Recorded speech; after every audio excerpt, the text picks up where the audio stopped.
Hello and welcome back to the NIST Cybersecurity Framework Learning Series.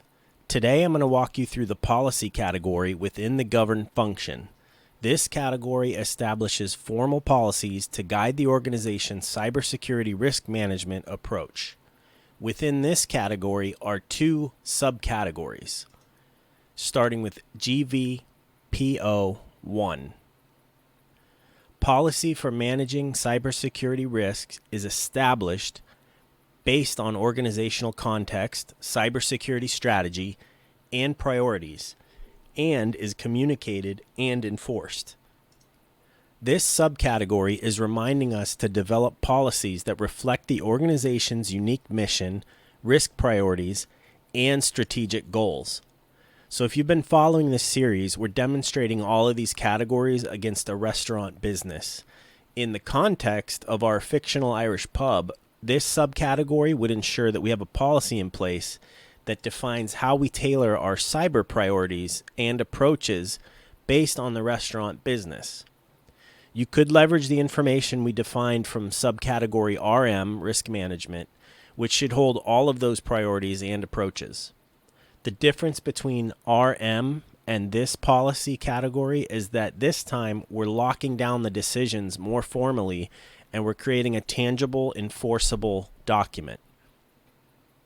Now moving on to GV.PO2, which states, policy for managing cybersecurity risks is reviewed, updated, communicated, and enforced to reflect changes in requirements, threats, technology, and the organizational mission.